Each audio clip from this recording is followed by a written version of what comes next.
From the Odyssey, it's a very special edition of Rob Has a Podcast because we are here on the set, not the bridge, but we are here normally where Arisa stands on the set of Big Brother Canada, and it is my great pleasure to welcome in first the executive producer of Big Brother Canada, Erin, and also the host of Big Brother Canada, Arisa Cox. Hey, this is the dream team right here. You got it. This is the real final two, okay? Big Sister and Big Brother together tonight. Yeah, well, this is very exciting. Erin, very nice to meet you. You too. Very nice to meet you. I'm happy to be here. Yeah, and here we are. We're recording this on Wednesday the 10th, and just over a week left here on a great season of Big Brother Canada.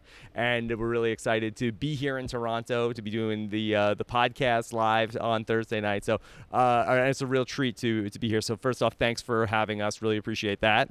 Happy to have you. Thank you for being here. Yeah, I know, and you know what? And we feel it. We feel your love for this season. Yeah. This is a good season, Rob. Really great This is a good season. Really great season. And it totally went the opposite way of how I thought it was going to go. Really? Yeah. Okay, but that is always the case with Big Brother. Like I have, never do I ever try to predict what's going to happen because I learned so quickly. We started this ridiculous adventure 5 years ago, and I thought, I've produced tons of TV. I totally know what's going to happen, and it's just like so surprising every time I start every season. Now people think I have winners picked or that I've cast people to have showmances. It's like none of that happens. I'm shocked every time at what happens. It is always surprising, and I never would have thought that we would be here with these 5 that we have right now. Not in a million years. I mean, I don't think that we would have thought this a couple of weeks ago that we would be here with this 5. And I really thought it was going to be that the veterans were just going to spit out the newbies. And, poor Mark the first week that he went, Dimitri stayed, and the die was cast where every single week it was, a major person going home. Yeah, it didn't seem like there was a week where things got slow or you kind of lost interest. It was like steady gameplay. And I think, in an average season, you might have 4 or 5 really strong characters or game players. I think we have 9, 10, 11, 12 in this season. And that has given this season the energy too. I mean, we worked so hard to make the show. Erin will tell you, it's relentless. I mean, to me, this is I just feel like I roll in, roll out. This is your baby, and you must be so proud, I am so proud of this season. I will say that I thought the Vats, so again, I'm always wrong, constantly wrong. I thought the Vets would play together longer. I was shocked how quickly they turned on each other. I was shocked. But I also think that they know how good they are. You know what I mean? And I think the newbies surprised them really quickly. We put in, when we were casting the show, Rob and Cass cast our show, we talked a lot about how strong we knew the vets were that we wanted to go into the house, and we talked about the newbies having to be as strong. And we couldn't put in people that would be, eaten for breakfast, as everyone online was saying.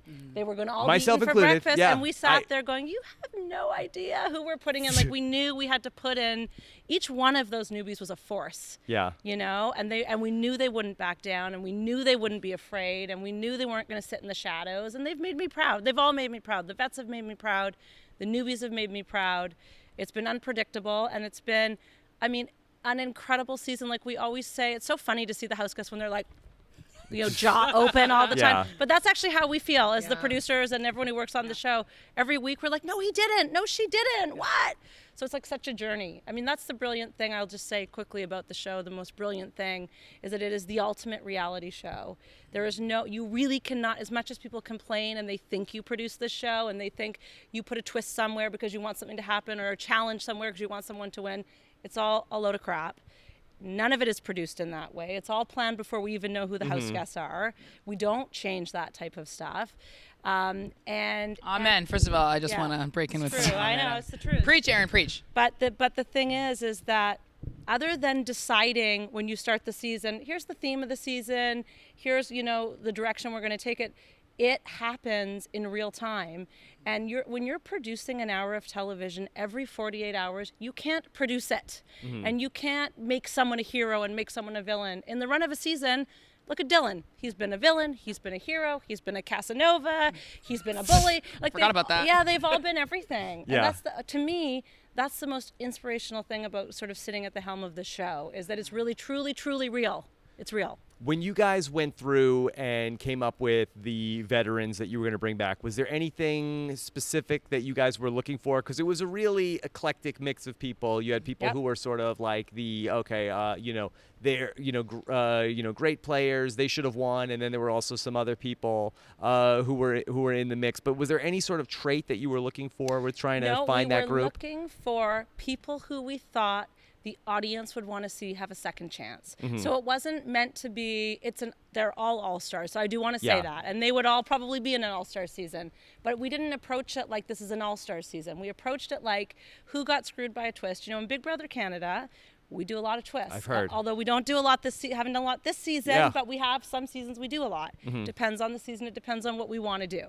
We made a conscious choice going into this season that we weren't going to do that this year. Doesn't mean we won't do it again in the future. But so we just thought that people get screwed by our twists. And so what an opportunity to give them a chance to play again. So that's the case with some of them. Mm-hmm. Some of them, but some of them were like Netta, who really played such a brilliant game and was so incredibly brilliant. And at the end of the day, Big Brother's a bit of luck, a lot of great gameplay. At the end of the day, John made that big move and off she went, and we thought the audience would love to see her play again. Mm-hmm. So it was really about finding people that we felt people really wanted to see get another chance at the game. And all for different reasons, for different reasons. And I really felt that, being on stage and welcoming them all back, it's always magical when new house guests go in. Magical, anytime it happens, it's one of the best days of their lives because the possibilities are endless and they could all picture themselves winning. So that's incredible for me to be a witness to that up close and personal. When the 8 vets came in, it had such a different flavor. It felt so good to welcome them. Yes, it felt so good to welcome them back to this experience because especially if they left with unfinished business. Mm-hmm. And I think that was particularly true for certain people more than others, Gary, Netta, Bruno, Kevin. I was just going to say the ultimate second chance, Gary. He won the show. Yeah. He won. Yeah. But he didn't win. Yeah. We've got a lot of those crazy stories on Big Brother Canada, and so that's what inspired us. Okay. I think the best casting choice that you guys made this season, and I don't know if it was an easy one or one that you guys had to push for, was Ika Wong. I believe. You don't say. I believe that Ika potentially, I think she might be the greatest reality TV person in history because in history, Aaron. Hear me out, because I don't know if there's anybody else who is as just unpredictable, beautiful, knows the game, is a strategist. Funny, she's hilarious. There's no weakness if you were gonna come design the dream casting choice. I don't know how anybody tops her. Yeah. Here's the thing though, she might not have lasted past week 2. Yeah. Do you know what I mean? I think there's certain people look at her first season. That's it, right? You don't know, and it's unbelievable that she's sticking around because she could have flamed out immediately. I think for me, when Ika was on, the minute Ika walked into the casting room for season 2, you know it when you see it. Yeah. You know what I mean? Not only is she everything you said, she's also not inhibited. She's emotional. She's an incredible human being, actually, quite frankly, beyond just being an incredible casting choice. Yeah. And I'll never forget when she first walked in season 2, and it was so disappointing how early she went home. With that letter shredding, she went out with a bang. I think that was voted one of the best reality moments of the year that year. Yeah. In the world. Around the world. She is, but as a producer. Yeah. It was incredibly. It can be heartbreaking when they leave. You're thinking, the most gold TV of all time is walking off the stage and leaving. Yeah. But we can't affect their game, and we have to let them play how they play. And if they go early, they go early. But I think that certainly we felt she's a different second chance story than someone like a Gary who won but didn't win, or Netta. She was one of the best people we'd ever had as a pure entertainment personality in her first season. Now I think we're seeing how good a gamer she is, and I think we knew that on the inside. But for us, this was people just want to see her again. They just want to see her have a second chance. But the answer to your question is absolutely not a hard sell. Every single person at the broadcaster was on board. Of course they wanted her back. It was like, if we can't get Ika, we can't do this. That's how we felt. Part of this, whole idea was based on these stars that we've created here.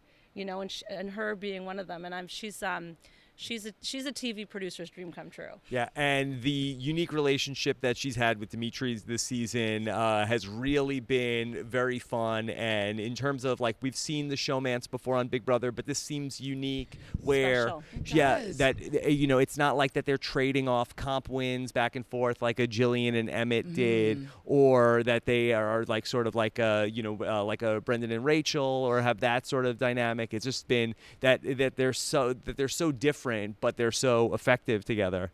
I think a lot of people, this is a response I've gotten, or the feedback I've gotten from so many people, is that they're like, I don't like showmances. I normally don't root for them.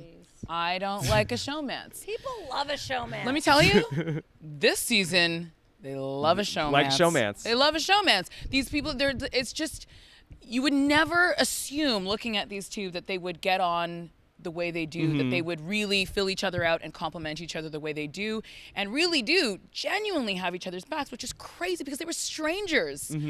Like just a few months ago, and at this point they would lay down their games, their lives for each other, and that is thrilling to watch no matter what. I think people love a showmance. I think it's not true when people say they don't love a showmance. Yeah. But I think what people really love in a showmance, and we've been very lucky in Canada with this for the most part, is when it's authentic. Yeah. And we've had quite a few of those here.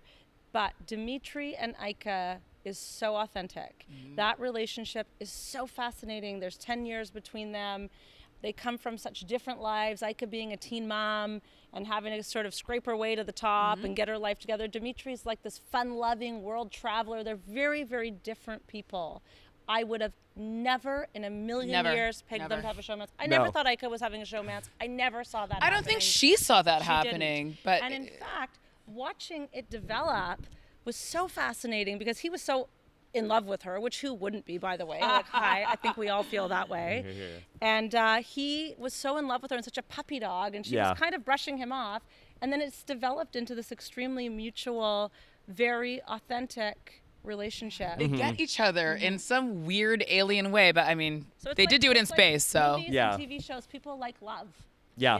And when it's real, when it's real. That's what I'd say. Yeah, and I think that the difference between the showmance that people like to watch and maybe one that they don't, it's like, and we've had this more in the U.S. version where it's like the showmance is they just lay in bed all day. That's it. And with shade. Look, I'm just that it's boring. It gets boring, and people don't want to watch that. But that Ika, you can never say anything she's doing is boring. No. So that's been really exciting. So you have that story going on. They also have this happening a lot. Right? Yeah, up and down. Yeah, they love each other. It's amazing. And it'll be really interesting to see if they get to the point where one of them wins a final HOH, and is it a John and Netta situation, or does one of them go with the other, and how could that affect this relationship? Well, we should talk about the chink in the armor though, because Kevin is playing. Yes, that's what I was going to say. Kevin is playing. The other side is you have this other really amazing story going on where you have Kevin, who is his own country out there. Nobody is working with him, and he's attempting to defy all of the odds and get to the end. And nobody in Canada or U.S. has been able to win out from that far back. Out from that point. So you really have these two simultaneous amazing stories happening at the same time. Ultimately, one is going to prevail over the other. You must be happy with Kevin on the show this year, because I think what Kevin a journey. Gets a lot of shade. I think people give Kevin such a hard time, and it kind of shocks me. He is smart. That guy is so smart. I know he can come off as a little bit calculating and cold, but isn't that what people want in gamers on this show? Yes. It sort of surprises me that he gets so much criticism. I think that Kevin is brilliant in his own way. I think he does it very differently. It is not loud and in your face. It is not, I'm playing with honor. It is not those things. It is the opposite of that. There's a lot to talk about with what's happened very recently, which is, the decision he made. Right. It was a very interesting decision. But I think he makes big moves. I think he's had hugely important wins when it matters. And I think he is as what's the word I'm looking for? Like justified in being where he is, as Ika is, and as everyone else who's there. I sort of find it funny when people like the whole floater thing and Karen's been carried to the end. Like to me, I watch what happens. I live here 24/7. She does. Cosign. 7 days a week. I see everything that happens in that house, and every single one of those 5 have fought to be where they are. That no one has floated their way. It is half torture, half fun. It is a hell ride inside that house. It truly is. And Kevin has been very smart. I find it interesting. It fascinates me. Like, do you like Kevin? Yeah, I like Kevin. You do? I've gotten to meet Kevin in real life, and he seems like a really nice guy. I'm totally not a Karen in this area. What? You don't like Karen? No, I like Karen. I'm not Karen. She's not a Karen. I'm not saying that. yeah. Whose mission in life is to make sure that Kevin Martin does not will win not this win. game. Yes. No, I find Kevin is fascinating. Don't sleep on Kevin. Right. You know him. He's been studying. He's been trying to play this game like an emotionless robot. Taryn, take notes. Okay? Yes. Taryn needs to take some notes on that. But he's been great to watch because don't you find it fascinating that you cannot push him over the edge? Do you notice that? He's been burned Ika so many could come times. at him with the full force of Ika, which would we've seen her make grown men cry, multiple grown men cry at the same time. Yeah. Kevin, you can't like push him over. You can't. He's got this insane patience, and I'm sure that's the same type of patience he employs as a poker player and when he's trying to keep his cards close to his chest. But he's been amazing to watch. He had that incredible clutch victory, and thank God for Kevin because clutch victories, truly. But can you imagine? And I just have to say about the clutch victory while you're talking about it. One of the things that we sort of dreamed of when we went into this season of Big Brother and bringing back, and this is not excluding what we dreamed of with the newbies, that's a different thing, but one of the big things about this whole season was how cool is it to give some people that were somewhat screwed by the game for all different reasons a chance to rewrite their history within the Big Brother Canada house. And what did Kevin do? Yeah. He rewrote his history. Like, it was goosebumpy to me. It was incredible. That moment, right? For everybody he was put on the block and he won that POV. Yeah, it was the triple eviction, and he said, no, don't do this. Don't put me on the block here. I can't do this. And then to have him win the veto and sort of like right that wrong. Can you imagine me standing here? Can you imagine me standing here? I was like, please, BB gods, do not make me have to send this guy home again on a triple. And it was really close. I mean, he was going home if he didn't win that. They turned their back on him. They'd made this deal. They were going to have this business plan. They were going to stick together. But then Ika, and kudos to Ika, when you get a chance to get out Kevin Martin, you get him out. She knows how good he is. As much of a hard time, and she says your game doesn't stack up against mine. No, she respects him. She knows how good he is. Yeah. And for him to win that, I mean, that, again, is like the TV gods in a way, as a producer, right? But also, that guy didn't sleep for 2 years. Like when he came back this year, he said to me, I've had nightmares for 2 years about that triple eviction. He had no idea whether or not it was in this season. He didn't know what he was coming into. We don't do it every year. Yeah. And for him to have that victory, to me, I think that is a brilliant moment and just as entertaining as some of the brilliant things Ika's done. I think he gets the short end of the shift sometimes, Kevin Martin. Yeah, I totally get it. And I think that, sometimes I read some of the fans say that, he's like such a golden boy and he has like, that feel like that he, why do people think he's such a strategist? People love to pounce when he makes a move that doesn't go his way and pile on Kevin. But every single one of them in that house has made a bad game move. Yeah. Every single one. Every single one of them. Yeah.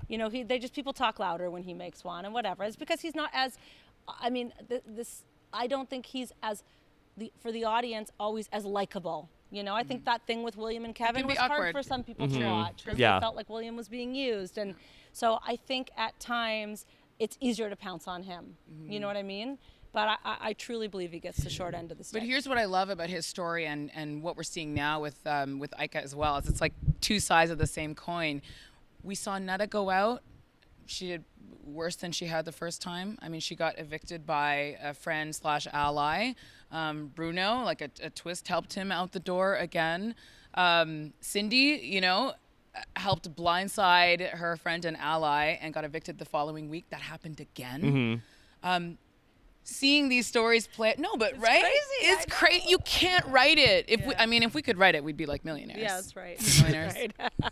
Yeah, and then I don't want to leave Karen out because No. she's also been on her own journey, which could somehow end with her and Kevin in the final two, and we've It's never. not impossible. We funny would that really like going. You have to go back to like a Big Brother US 2 to get people in the end that don't care for each other. No. Yeah. To put it lightly. Yeah, and that could happen, which is like Karen, like her entire game is like, all I want is to get Kevin out of the house, and she could end up in the end with him. Oh, she's so funny. She is so fun. Their relationship is like, again, you can't write it. The fact that she has such a hate on for this kid, but again, it's Kevin. So or like a reason that even as the producers, we don't totally it escapes us. understand. Yeah. It escapes us. But again, I liked you if it in was Big Brother 3. Yeah, but now. Now? if it was anybody but Kevin, it would be very, very hard for me to watch. Because what has this guy done to you personally that it is your mission in life to make sure he doesn't win this game? Because it's Kevin. She'll give up winning the game for Kevin not to win it, which is kind of crazy. I think she would too. But I think that if it was anyone but him, it would be hard to watch. Because it's Kevin, who really, he's in the moment, but he's also watching it as if he's out of his body. Do you know what I mean? He's watching it like he's watching the show a lot of the time, which is so unique about Kevin's game. So I feel like he can take it all and he laughs about it. He thinks it's funny. Or he uses it to his advantage, quite frankly. Yeah. That's the thing about him. Karen to me is like such a delight. Yes. So, just to say a few things that aren't about game, so naturally funny. The timing on that woman is like, you cannot teach someone that. She is, heartfelt. What I love about her in this show is I think Big Brother is about more than just the game. I know some people would say differently than that, but to me it's about life. It's a social experiment at its very core. When we started the Canadian version of this show, we came at it doing the North American format because our broadcaster also carries the U.S. show. But we really wanted to bring some of the international inspiration to this show when we did it.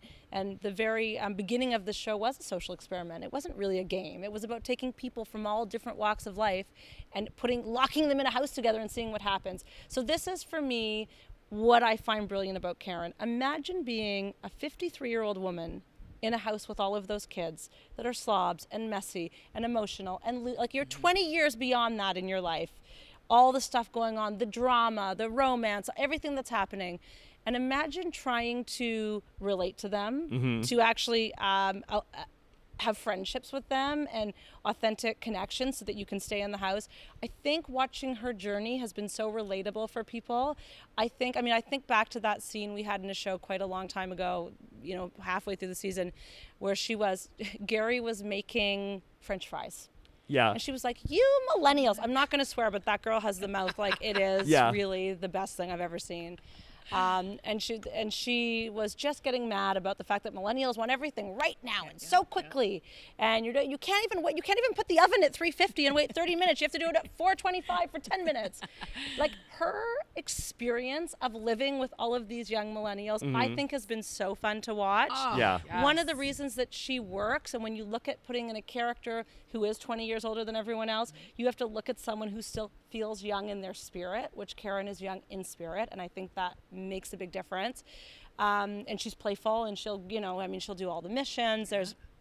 We all just saw her do the twist we did on letter shredding. Priceless. Was Priceless. amazing. Yeah. She's up for anything. But for me, what's so brilliant about her, I think she has played a good game, actually. I think she's very smart about the game. But on top of it, I think Karen represents the very heart of what Big Brother is, which is all people from different walks of life. And she's been brilliant when she talked to everyone about sharing her wisdom. I found the connection between her and Gary so lovely to watch, this sort of young guy and Karen. And I think she's brought a lot of really interesting life lessons to the show, which I really appreciate. And also the straight love for Big Brother. She has watched every episode of every U.S. and Canadian season there has been. She knows people's stories back and forth. Like, she knows her stuff, and she loves this game so much. And like the fact that she got to see Marsha, The best. Yeah. The best. Like before and it all the wrapped up. paranoia is really the best. It's thing real. ever, right? Paranoia is real. It's real. Yep. That is real. When we did that one twist, when we did that one twist we did this year where the house got to nominate and she had to step up on that thing. Right. She truly thought she was going to be vaporized. It's not a joke. She truly was like, I'm going to be vaporized, and I don't know if I can get up here. That's a really good impression. Yeah. Oh, no, I can do her so well. Really? I'm not going to do it now. Oh, okay, Privately, okay. I'll No do pressure. it. Okay, all right. But Ooh. she fully, the paranoia is the realest thing you've ever seen, and it's So real. So entertaining. I loved her last one, too. There's a bed. 3 from the left. 3 in from the pink left. room. It's hexed. Can you talk so a serious little bit about more it. about Karen with the twist that you guys did, or the quote unquote twist? mean the with, shockwave? Yeah, the shockwave with doling out the punishments. Like, how does that come up internally? If you could talk a little bit So the way about the that. show is sort of, you probably know who Trevor Boris Yes. is. He's actually a supervising producer. He is not. He gets called a challenge producer, but he does much more than that on the show. And the way that Trevor and I work as creative partners on Big Brother. And we sort of sit down in August and September and we map out the entire series. So when we kind of came up with this concept, the spaceship concept came before and the vets versus newbies came before. That sort of comes before then. But then we start thinking, okay, here's the big concept. So now let's look at the show and what we want to do.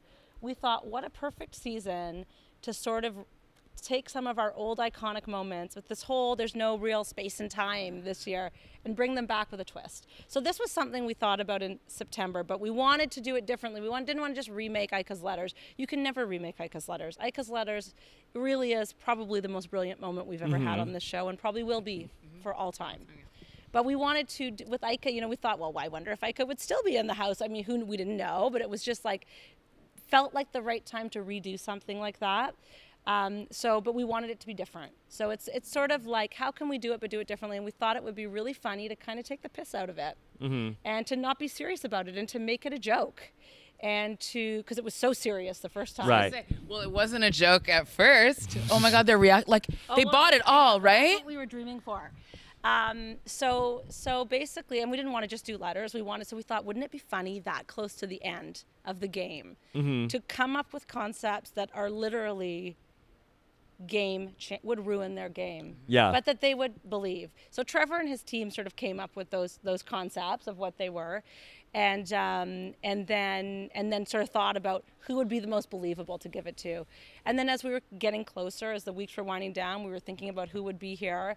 And we were all kind of like, if Karen is still in the house, because Karen wants to be an actress. I don't know if you guys all know that. But she could be. Her acting career has been re-inspired by that moment. So we were like, if Karen is still in the house, then we definitely have to have her do this. And just because she's such a fan, we thought she'd be brilliant with Marsha. Of course, the brilliant Trevor Boris is Marsha, as I think everybody knows. Yes. The story of how Marsha came about is for another time. Yeah. But Yeah. anyways, that's how it came about, and it was brilliant. And we were so happy with it. And I couldn't have asked for more from Ika, who was in that position to be as upset as she was. I'm not mad. Yeah. The best. Yeah. Oh, I loved it so Well, much. we really have been loving everything this season. I'm getting the signal that I think you're. Can we talk about the full top 5 though at this point? Well, that I think that what is it, we need to. 2 minutes. Okay. So that you want to. I just want to. You know quickly? what I mean? I can also leave you two to keep talking. Okay, yeah, we could. We could just. She's like, I got stuff to do. Well, There's a show to put to I bed. just gonna say I have a show going to air tonight. Yes. That's just being finished I upstairs. really appreciate your time. I'm so happy to be here, and I don't know if you can tell, but I love this show passionately and deeply, and I'm always excited about it. And I could sit here and talk about it for 4 hours if I had the time. And I love being a part of it. It's been a great gift in my career to be a part of the show. And in fact, this is sort of an interesting thing, not that this is about me, but I'll just make it about me for 1 second. That's fine. Right. When I started this show, a lot of people who were on the show had watched every season of the U.S. show. I had actually never watched the U.S. show when the people who own Insight Productions said, we want you to run Big Brother. I'd never seen it. And in some ways, I actually think that's really a good thing. But at the time, I was like, Big Brother, like, okay. And it's really proven to be the greatest gift in my career. It's the most fun show to produce. I think it's the most creative show to produce. I think that it allows you to, it's a huge playground, and we have so much fun and we don't ever take it for granted. We feel so lucky to be here every year that we're here. We hope to be back again the next year. and we want to keep it exciting for everybody. Yeah. Well, we really do. Great job with everything this Thank season. you. We were hoping for many, many more Big Brother Canada seasons. Yes. Oh. Yes. I'm not actually crying. Erin, this woman is a genius. Yeah. This woman is a certified genius. And no, but everything you say, I echo. And because I experience, probably out of everyone who works on the show, I probably experience the show most like a fan because I'm not part of the creative, right? So I have a very different role on this show, but as somebody who truly does like love it, to work with a team that lives and breathes it and has such passion for it, led by Big Brother over here, led by Erin, is it's a gift. That's a great way to put it. Yeah, it's it a is gift. a gift. Okay, this is like a crazy love fest. What's happening here? I don't know. It's great. Normally we're screaming at each other. This is amazing. You scream? Oh no! I Can scream. you imagine? Yeah. She Yeah. screams. No, I scream. I'm scary, right? A little bit. You have to be. Well, you have to get if you want to get stuff done. Like, Are you Sure. finding me scary, Rob? He's only terrified. a little. Yeah. Look at him. He's shaking. Yeah. Not too much. Not too much. Aaron, he's like, I've never Yeah. seen Rob. I've never heard Rob like this Yeah. before. Just a little bit. I just have to say too, I don't know when you're posting this podcast, Yeah. but there is still a lot of surprises to come this Okay. season. All right. It's Well, gonna we'll try to get be this up as soon as as possible. soon as you can. I think this last week of the show, I think the house guests, there's a lot more moves to come. Yeah. I don't even know what they're going to do. I have no idea what's going to happen with this whole. The I mean, end game is obviously, gonna be fantastic. Kevin pulling Ika off, Dylan going up. What's going to happen in that whole world? I have no idea. So Yeah. I think it's going to be exciting. And then finale week, what's the schedule? It's back to regular schedule Monday, Wednesday, and then 2 hours on Thursday? You got it. And Okay. and Wednesday's our special eviction, Yeah. right? And then Thursday's the big finale. So I think it's going to be great. You guys keep talking about the final five because Okay. I feel like they all deserve their due. That's what I'm saying, and right? They You are know. all Yeah. completely brilliant. So I know you all do that. But so Okay. nice to meet you, Rob. So nice to meet you Cheers. too. Yeah, and congratulations with Thank you. everything. Yeah, it's a great season. So Arisa, first off, great to be here again with you in person. Of course, Still, always. Yeah. Well, we did it on the phone once, but yes, we've never done it yes, in person. Yes, Which is so great. I'm almost taller than you. yes. Not I mean, really. it's not like, that's not It's that, the hair you and know, the heels. It's not that impressive. I'm not like No, a but the first thing giant. people say Yeah. when they see me is, "You're so short." I'm like, Yeah. "What? I am so short." Yeah. All right, so let's talk through these people that are left still in the house. Okay. Dylan is somebody we haven't talked about much yet. We can talk about Dylan because he's someone who easily could have flamed out early as well. I Yeah. feel like his journey has been fascinating to watch because he's somebody who has, that thing that champions have, that professional athletes have, where winning is like a real thing. It's like the idea that they could stop trying before winning is just like they don't understand it. They've been trained to go to that crazy place mentally. Yeah. I think that's something that he definitely has, and I can't wait to see how that plays out in the end game. But man, I don't know what kind of miracle he would have to pull now. Yeah. It's tough. It'll be tough for him. And we talked so much about Ika, but we haven't talked about Dimitri's. Yes. I actually think that that's my pick. I think he's going to end up being the winner. Wow. And I'm interested to know from you if you think that the comp wins are a super important part of winning this game. Because when we take a look back at a lot of the winners of this game, Jillian won a lot of competitions. John won a lot of competitions. Sarah, she was fine. She won a few. She was fine. She won a few. She won a few critical I ones. mean, but the Pax brothers, that you can say a lot of things about them, but they won a lot of competitions. And now here's Dimitri's potentially. It seems like that is like the unified theory of Big Brother Canada. Well, although I feel like being a comp, Dimitri is a comp beast, no question. And maybe the best one yet. Maybe the best one. I mean, he's very close to the record at this point. What I think people forget about, though, is that his social game is fire. Like Dimitri, people don't talk about it. People think about, okay, Ika's social game. Ika's social game and strategy, and her mind for strategy is like incredible. But people forget about that part of Dimitri that will leave a kind message for Jackie as she's leaving the house, that will come and sort of mop up some of the mess that other people have made. He really does have an incredible social game, and I don't think he could have gotten that far if he had an A, won comps, B, had Ika on side. We almost lost him first week, right? Sure. And that was in part, a lot of her and Gary. But I think he also has this way about people. So I don't I don't know if you can say just the fact that he's a comp beast can get him to the end. Maybe some people, right? But I think he's a very, very unique case. He's been so interesting to watch, so lovable. He really is this guy who's like, you know, it's an adventure. Big Brother's an adventure. Yeah. You know, I think I'm trying to think if I saw him cry. Oh, no, I saw him cry when he was having that moment with Karen and Ika. I remember that. But first of all, and also big shout outs to his sister running Twitter because she is hysterical. But I think seeing him with Ika has been a singular surprise of the season. Do you think that if he got to the final two with Ika, do you think that he would actually say for people to vote for him, or do you think that he would stand there in front of that jury and say, "Hey, everybody"? You know what? I'm not gonna predict that. Yeah. I'm not gonna predict that. I think that'd be an incredible final two. I don't even know if that's actually possible. Yeah. It's possible. It's really interesting, and then would the jury honor that request also? Because they're going to have their own ideas and their own axes to grind, and then some of them are going to be more interested in appearing to be not a jury member. We forget about that too, right? There's people who are like, I don't care, I'm going to do what I want to do, and there's people who are already thinking of their story and their narrative, and they want to make sure they're on the right side of choosing the winner. So anything could happen. Yeah. Like, this could be a John and Netta situation with either of them, or it could be, I want to be sitting in a final two with this person because they were my ride or die this whole game, and I want to prove that to everyone. And then on the other side of it, you have Kevin and Karen, and I don't know if we've had like maybe a contentious final two where the final two people are killing each other. I would. Are you kidding? Like a Karen Kevin final two is phenomenal. Even the idea of that. Yeah. These two people who just, and I'm not even going to say it's not really back and forth. It's literally just one-sided. It's totally one-sided, but that would be incredible too. I think any combination that we're getting to at this point, after tomorrow night, we're going to be down to the final four. Any combination, I'm cool with. And then when does that happen on Big Brother, first of all? When do we get nice things? BB Gods? Not often. When? Not often. What was the biggest surprise for you this season? Is there anything that you? You know what? I think that's easy.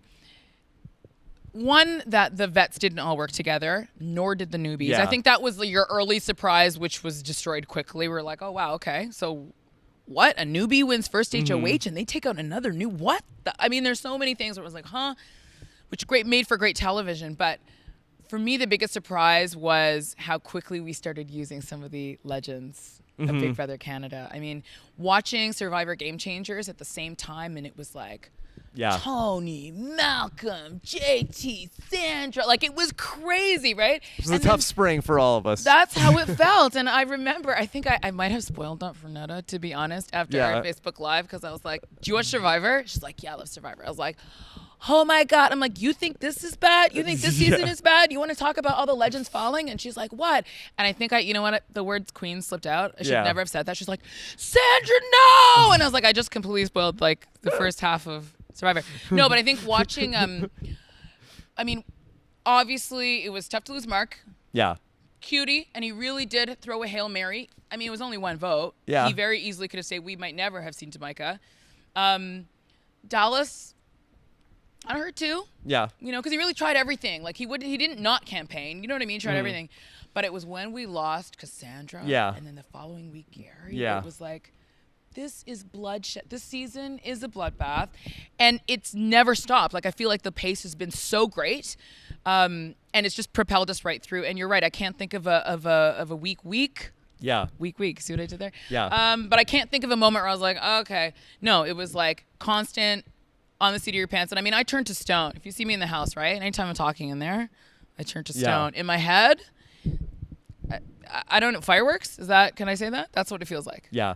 Well, Arisa, I know you have to get back to making this show, but I really appreciate you spending some time with us today. And I know awesome. that I speak for all the fans. Everybody really appreciates how much enthusiasm you have for the show, and I think that I'm sure you hear it all the time, but I think everybody also gets how much energy you have for this, and it's really appreciated. That's amazing to hear. You'd be surprised. Yeah. So coming from you, that means a lot because you really know your stuff. And big shouts out to your team. The amount of hours of podcasting that you have put in. It's a lot. to make the experience of this show that much richer for fans who are really into it. I mean, that's something very, very special. So kudos to you too. Yeah, well, the game doesn't stop for 3 months, and we don't stop talking for the whole 3 months. But I'm sure you're looking forward to some rest after we get through the gauntlet. Yeah, and I can't. But I'm, part of me is so excited that it's gonna come to a close. But the other part of me is like, oh my God. Yeah. I'm going to look at my phone and be like, what is this for? Do I make phone calls on it? Like, if I'm not looking up, live feed reports and on social media and, checking out clips for the show, I mean, I don't know what it's for. But I think everyone's going to, I don't know. My husband's particularly happy to get me back. Yes. He's like, I don't know who are you? Again, Right. I'm like, hi, I'm your wife. But I'm looking forward to getting back to life, of course. But I can't say enough about how unexpectedly phenomenal this season has been, and it's been everything we could have dreamed of and more. All right, well, great job, and thanks again so much for having us here in your house. That's here. right. This is such an honor to be here, Thank and you, Rob. really appreciate it. Thank you, team. Thank you, listeners. Thanks again.